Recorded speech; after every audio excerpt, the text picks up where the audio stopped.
Olá galera, sou o professor Silvio Freitas e hoje nós vamos falar sobre o gráfico da função cosseno.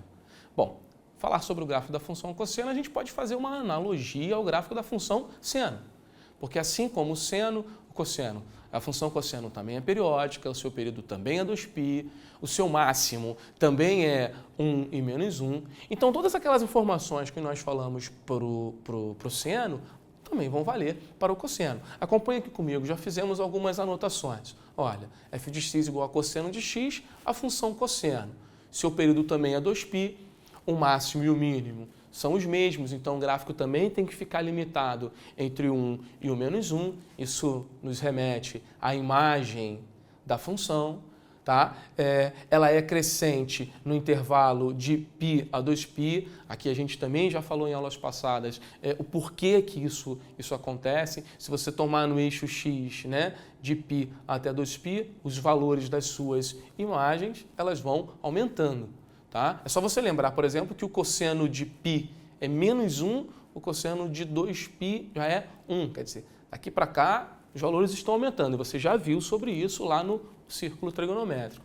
Ela é decrescente no intervalo de 0 até π. Então, isso tudo já me ajuda a fazer o traçado do gráfico. Tá? Nós temos aqui também os valores do cosseno de 0, do cosseno de π sobre 2, do cosseno de π. Anotei aqueles valores do cosseno nos pontos que são divisores de quadrante. Tá? Para você ver mais uma vez que ela também fica limitada entre 1 e o menos 1.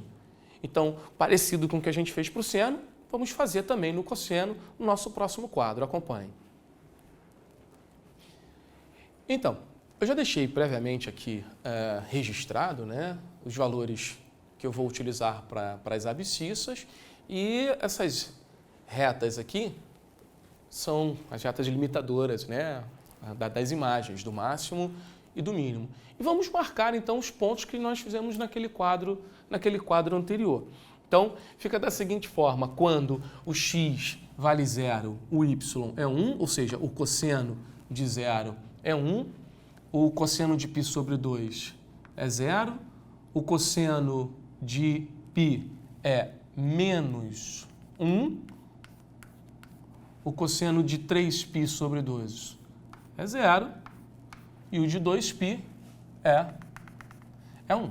Então, já temos aqui mais ou menos por onde vai passar o gráfico, né? Eu vou ter que fazer esse movimento aqui. A gente já sabe que o gráfico ele não pode ser representado por segmentos de retas, né? Então ele faz uma curva parecida com esse movimento aqui que nós estamos fazendo. Para a gente ter uma noção um pouco melhor, vamos marcar aqui os pontos intermediários. Tá? Então, quanto vale o cosseno de π sobre 4? Π sobre 4 é 45 graus, caso você prefira. Isso vale raiz de 2 sobre 2. Então, o cosseno de π sobre 4, raiz de 2 sobre 2. 3π sobre 4 está no segundo quadrante. No segundo quadrante, o cosseno é negativo, então menos raiz de 2 sobre 2.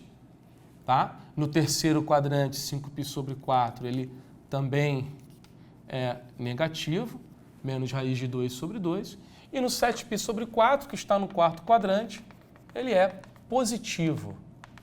Tá? Então aqui temos mais alguns pontos para nos ajudar com o traçado do gráfico.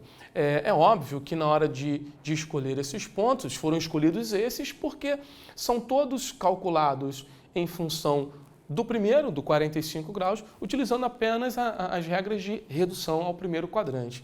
Tá? E agora você tem uma noção melhor de como vai ficar o seu gráfico. Ele vai começar aqui do y valendo 1, ele vai fazer esse comportamento, chegando até o seu ponto mínimo, que é y igual a menos 1, e daqui ele continua a sua trajetória. Pronto, essa curva que está aparecendo aí, essa curva tem um nome, tá? Esse gráfico é o cossenoide. tá? Essa curva ou o cossenoide, o traçado do gráfico da função cosseno.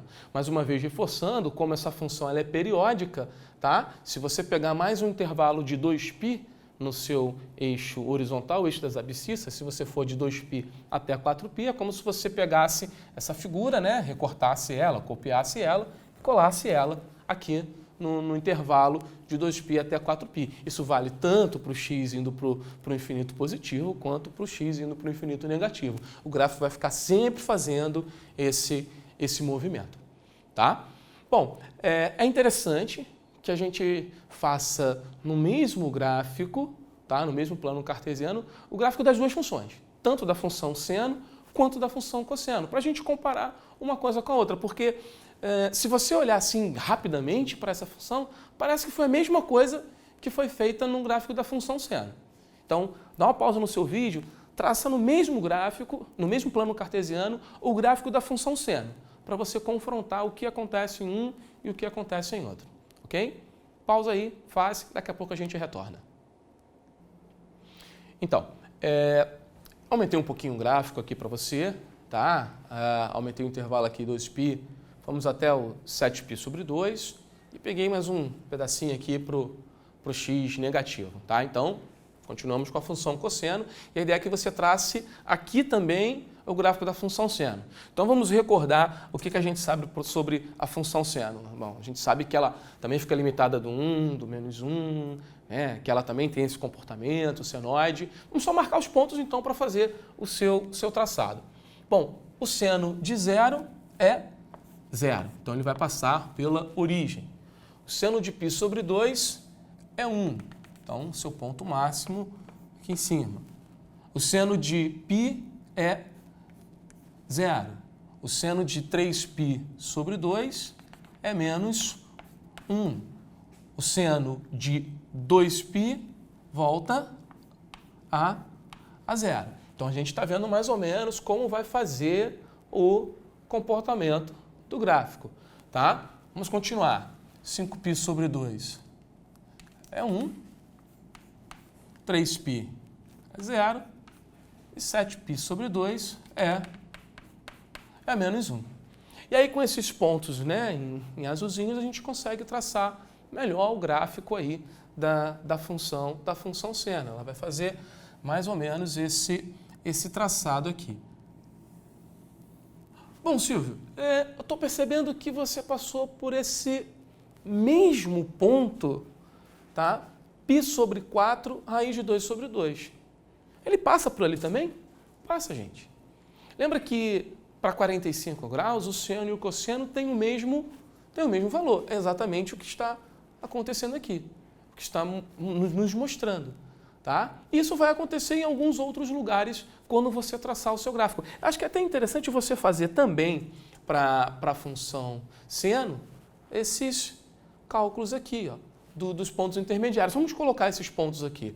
Tá? Então, o π sobre 4 vale raiz de 2 sobre 2 positivo, o 3π sobre 4 também vale, ó, vou botar em azul também para ficar igual, tá? O 3π sobre 4 também vale raiz de 2 positivo, então ele tem que passar por aqui, chegando no 0.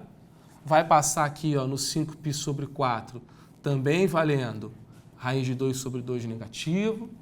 Vai chegar no menos 1, passando aqui pelo 2π, perceba, ó, aqui ele também vale raiz de 2 sobre 2 negativo. E continuando com essa trajetória, nós temos aqui os dois gráficos juntos, no mesmo plano cartesiano, o senoide e o cossenoide. Então, como você pode observar no quadro anterior, tá? O comportamento do gráfico da função seno e da função cosseno é o mesmo. Um só está um pouquinho mais à frente do que o outro. Se você olhar lá no eixo X, é como se você pegasse um gráfico e arrastasse ele um intervalozinho para frente. No eixo X, um intervalo de π sobre 2. Você pode verificar isso, por exemplo, pegando o máximo da função seno e o máximo da função cosseno. Tá? Você vê que o máximo da função seno acontece no no 90, quando o seno de 90 vale 1. E onde acontece o máximo da função cosseno? O máximo da função cosseno acontece no zero. Vê aí aquela diferença de π sobre 2, tá? Daí a gente pode tirar a seguinte relação, que vai ser importante mais à frente aí em alguns dos nossos cálculos, tá? Relação essa, são equivalentes, pode ser escrito de qualquer uma das duas formas, tá? Que o cosseno de x menos π sobre 2 é igual ao seno de x, ou que o cosseno de x é o seno de x mais o π sobre 2, tá? Mais uma vez aparecendo aí aquela variação de π sobre 2 no eixo x, né? O arrasto, ou para frente ou para trás aí em relação aos seus gráficos, tá bom? É isso aí, gente. Continue com seus estudos, um forte abraço e até a nossa próxima aula.